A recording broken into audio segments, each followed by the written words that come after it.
Chapter first, unit and dimension, विमा और मात्रक।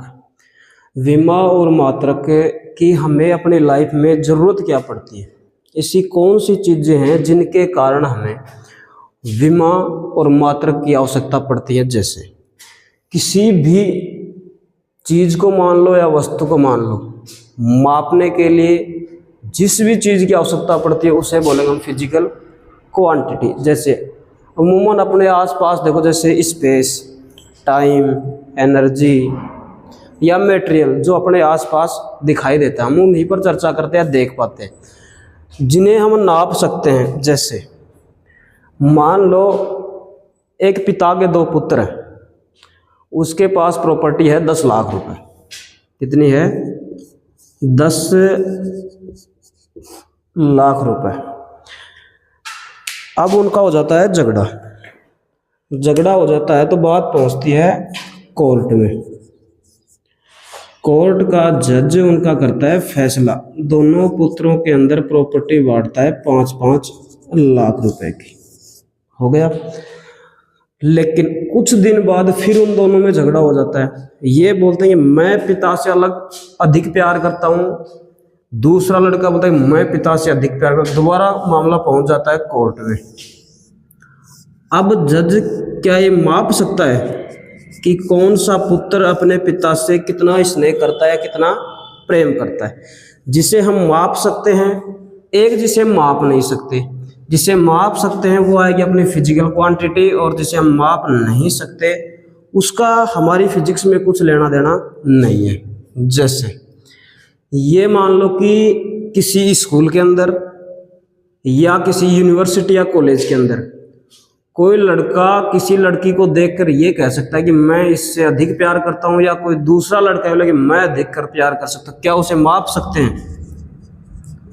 नहीं माप सकते। और जिन फिजिकल क्वांटिटीज को हम माप सकते हैं, जैसे एक साइकिल ये है, एक साइकिल ये है, इनकी लंबाई मान लो 15 सेंटीमीटर है और दूसरे की भी 15 सेंटीमीटर, तो ये होगी अपनी फिजिकल क्वांटिटी। जैसे the physical quantity which can be measured by an instrument and by means of which we can describe the laws of physics are called physical quantity।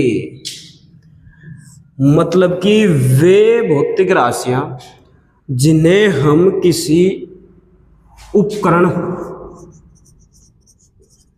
या ये मान लो यंत्र, वे भौतिक राशियां जिन्हें हम किसी उपकरण के द्वारा माप सकते हैं या किसी यंत्र के द्वारा मापा जा सकता है, तथा जिनके द्वारा हम भौतिकी के नियमों की व्याख्या कर सकते हैं। जिसके द्वारा हम भौतिकी के नियमों की व्याख्या कर सकते हैं, भौतिक राशियां कहलाती हैं। जैसे We can say attribute to material, space, time, energy। हम इसे पदार्थ, स्थान, समय, ऊर्जा के लिए जिम्मेवार ठहरा सकते हैं। फिजिकल क्वांटिटी हो गई। अब देखते हैं प्रोसेस ऑफ मेजरमेंट, मापन की प्रक्रिया। जैसे अपने पास ये मार्कर है, मान लो इस मार्कर की लंबाई है 10 सेंटीमीटर, तो हम इसे मापेंगे। ये रहा अपना मार्कर, ये रहा अपना मार्कर, इसकी लंबाई है 10 सेंटीमीटर। तो 10 तो हो गई या 10 हो गई अपनी न्यूमेरिकल वैल्यू,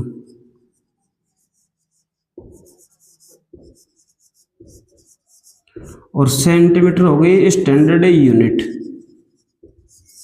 इसे हम लिख सकते हैं, फिजिकल क्वांटिटी को लिखते हैं क्यू से, और ये हो गई अपनी एन यू, न्यूमेरिकल वैल्यू और यूनिट।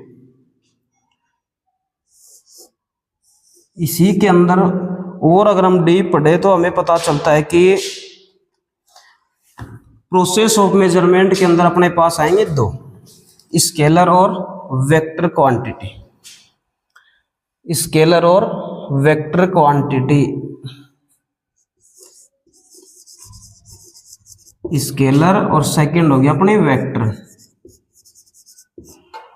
स्केलर अदिश और वेक्टर हो गया अपने सदिश। अब देखो इनमें होता क्या है, जो अपनी होती है स्केलर, स्केलर के अंदर क्या होगा बेटा, अदिश राशि। अदिश के अंदर सिर्फ अपने पास होगा मैग्नीट्यूड, मतलब कि परिणाम, और वेक्टर के अंदर होगा अपना मैग्नीट्यूड प्लस डायरेक्शन, परिणाम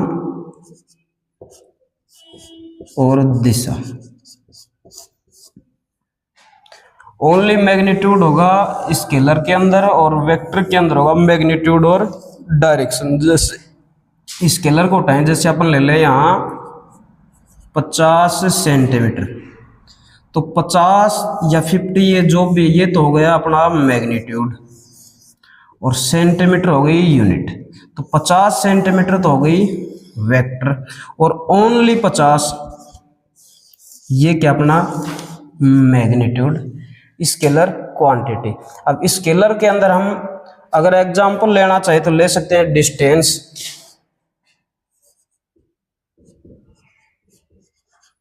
डिस्टेंस आ गई, स्पीड आ गई, mass, energy, power, density, length, area, volume, time, temperature, work, ये सभी तो होंगे अपने स्केलर क्वांटिटी जिनमें होता है सिर्फ मैग्नीट्यूड। अब आएंगे वेक्टर, वेक्टर के अंदर होगा मैग्नीट्यूड प्लस डायरेक्शन। जैसे एग्जांपल के लिए हम लें तो आ जाएगा अपने पास displacement, velocity, displacement, velocity, acceleration, force, momentum, gravity, etcetera.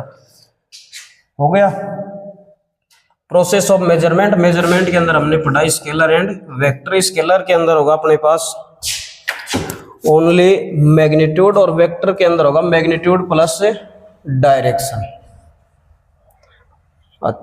अब आते हैं अपने पास टाइप्स ऑफ फिजिकल क्वांटिटी,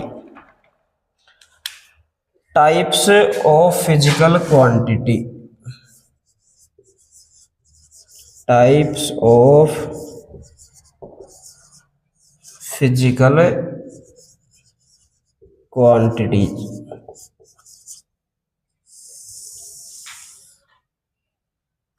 कितने टाइप की होती है? ये होती है 3 टाइप्स। फर्स्ट हो गया अपने पास फंडामेंटल,